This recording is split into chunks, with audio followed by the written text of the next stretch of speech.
Good morning po mga minamahal na magulang, mga kapatid at mga anak sa Panginoong Jesus. Deaconess Abby po, your devotion leader for today. Ang title po ng devotion natin sa umagang ito ay Seek and Cherish Wisdom. Dito lamang po sa ating morning devotion, si Jesus ay kasama.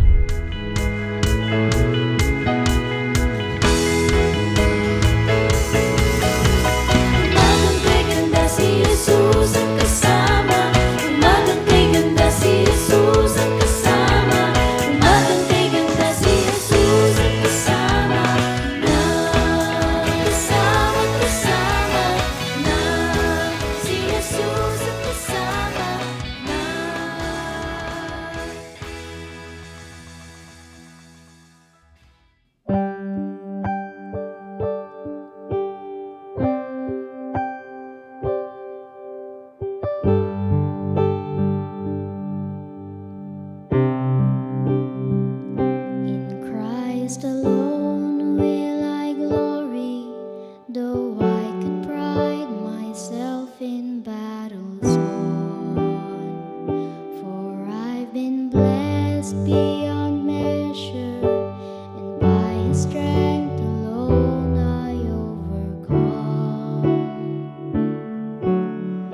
Oh, I could stop and count successes like diamonds in my hands, but those trophies are not equal to the grace by which I stand.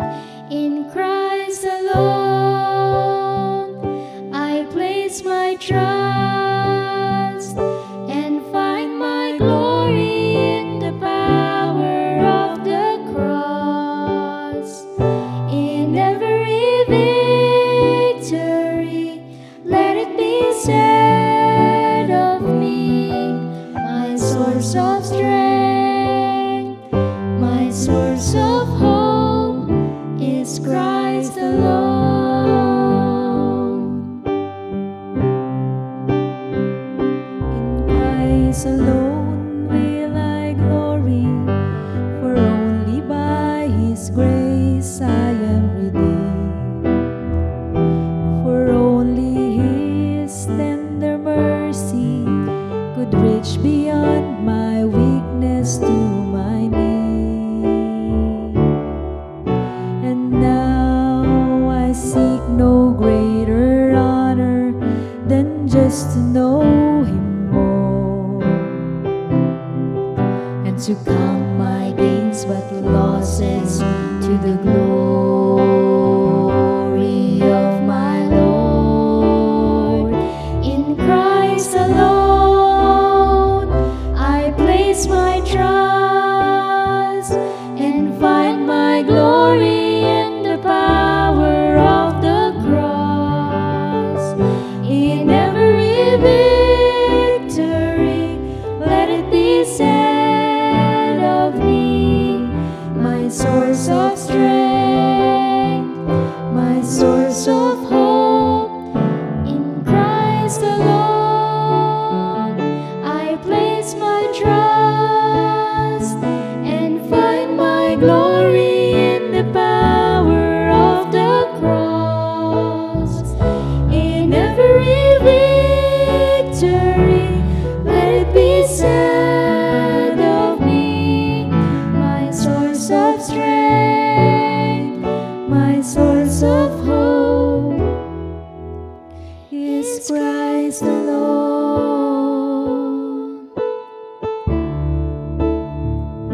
Is Christ alone.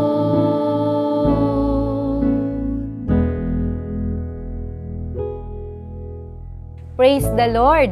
Tunay na anuman ang ating makamit sa ating buhay ay palagian nating ibalik ang papuri at pasasalamat sa ating Diyos. Salamat po sa Panginoon sa panibagong araw na binigay niya sa atin. Taglay natin ang ating buhay at kalakasan. Kumusta na po ang bawat isa? Dalangin ko po na kayo ay nasa maayos na kalagayan, maging ang inyong mga mahal sa buhay. Sa diwa pong ito ay atin pong pagbulay-bulayan ang kanyang mga salita na matatagpuan sa Aklat ng Kawikaan, Kabanata 4, talatang 6 hanggang 9. At ganito po ang sinasabi: Huwag mo itong pabayaan at ikay kanyang iingatan. Huwag mo siyang iiwanan at ikay kanyang babantayan.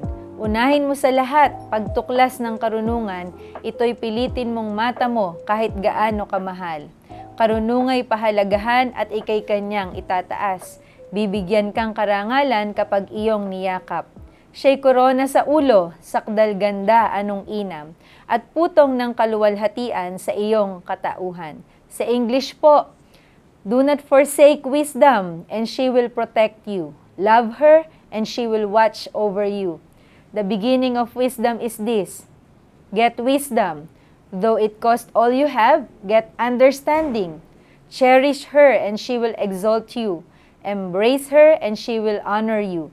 She will give you a garland to grace your head and present you with a glorious crown.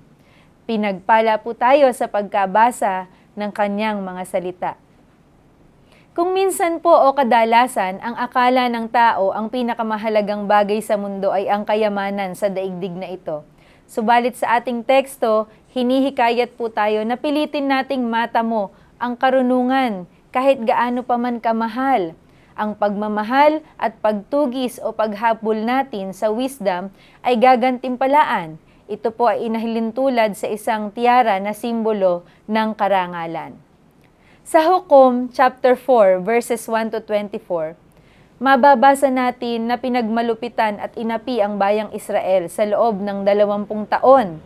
Kaya't humingi ng tulong kay Yahweh ang mga Israelita.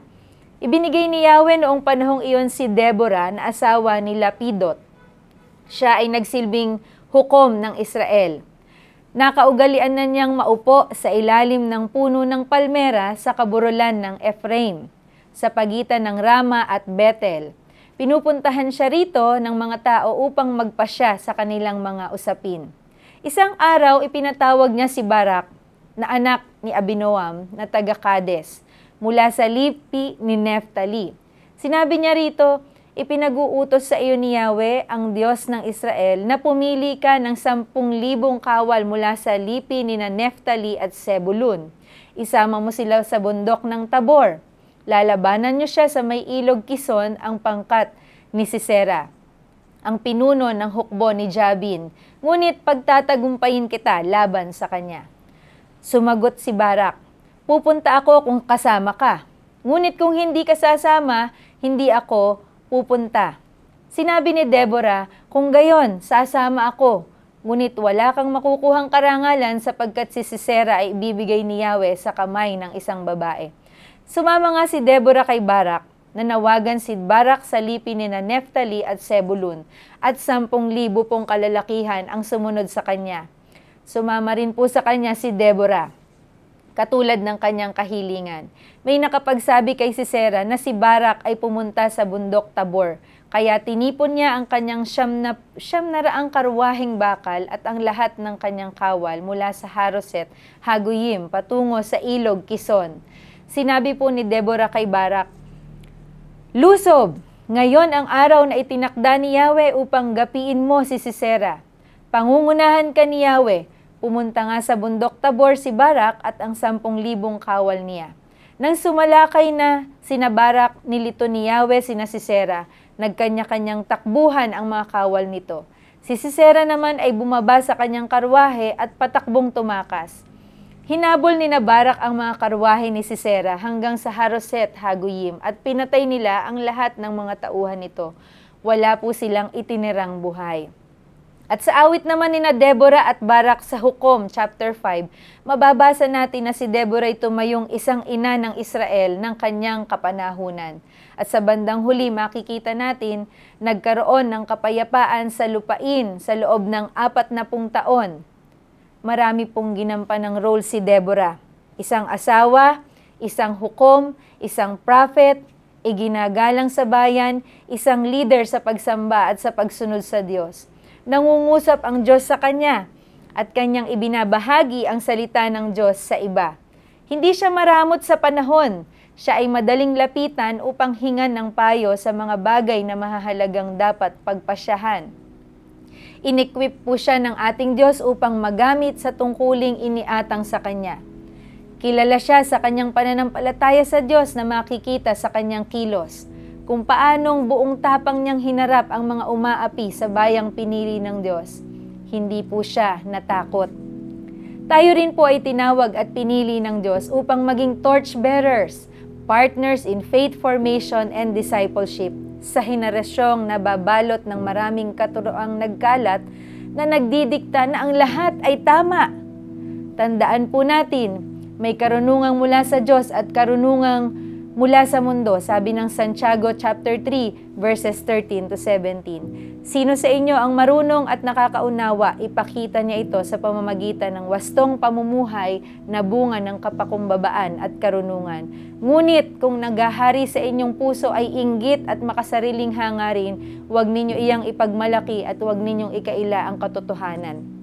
Ang ganyang karunungan ay hindi galing sa langit, kundi makalupa, makalaman at mula sa demonyo. Sapagkat saan man naghahari ang inggit at makasariling hangarin, naghahari din doon ang kaguluhan at lahat ng uri ng masasamang gawa.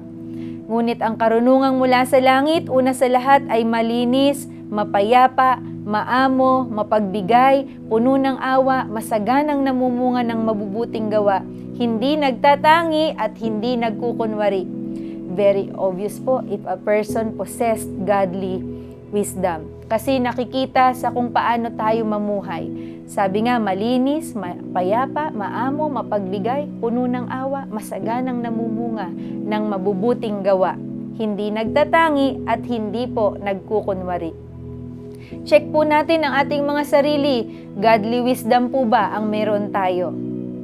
Mga magulang, mga kapatid, mga anak kay Kristo Jesus, katulad ng buhay ni Deborah, tayo ay maglingkod na puno ng wisdom and knowledge na nagmumula sa ating Diyos. Mahalin natin ang karunungan upang magamit po sa paglalaan natin ng panahon sa mga taong binibigay sa atin ng Panginoon na humihingi ng payo. Kapag sila ay nagugulumihanan sa pagpapasya at sa buhay pananampalataya, dala ng mga pagsubok at dikta ng kalakaran ngayon, buong tapang at kapakumbabaan tayong tumindig para sa salita ng Diyos. Let's not be distracted po by the cultural norms of our time. Let's acknowledge our calling and function despite the circumstances around us. Upang magawa po natin ito, kailangan po natin ng karunungang nagmumula sa ating Diyos. Huwag po natin itong hihiwalayan, sa halip, hanapin natin at mahalin. Alalahanin po natin, tulad po ni Deborah, mayroon ding barak sa ating buhay na nangangailangan ng ating pagpapalakas. Tayo po ay sumandaling manalangin. Aming Diyos, maraming salamat po sa iyong mensahe sa umagang ito. Tunay, Panginoon, na patuloy niyo kaming hinihimok, Panginoon, mahalin ang karunungan at huwag naming ipagdamot ang aming mga panahon. Ang karunungang nagmumula sa iyo, nangangailangan, Panginoon, ng gabay, nangangailangan ng panalangin at ng pagpapalakas. Ipakita niyo po sa amin ang nais ninyong mga tao na i-mentor namin sa pananampalataya. Kung paano, Panginoon, ginamit niyo si Deborah kay Barak, Panginoon, ganun din niyo gamitin ang bawat isa. Pagpalain niyo po ang mga nagdiriwang ng kaarawan sa sandaling ito, puspusin niyo po ng kagalakan at kapalaran. Ganun din po ang mga nagdiriwang ng anniversary, marami pa pong taon, Panginoon, ng masasayang pagsasama, na pareho silang naglilingkod sa iyo, Panginoon. Ang kanilang buong sambahayan ay pagpalain ninyo. At ang buong maghapon namin, Panginoon, ay pinagkakatiwala namin sa iyong mapagkalingang kamay. Ito pong aming hiling at dalangin sa tanging pangalan ni Jesus. Amen. And happy birthday sa lahat ng may birthday at happy anniversary po sa mga nagdiriwang ng anibersaryo ng kasal. Kung kayo po ay na-bless sa ating morning devotion, feel free po na i-share ang ating devotion o kaya na may itag ang inyong mga kaibigan. Muli po, magandang umaga po sa ating lahat. Deaconess Abby, nagsasabi pong kapag si Jesus ay kasama, buhay natin masaya at puno ng pag-asa. See you again next Thursday po. God bless!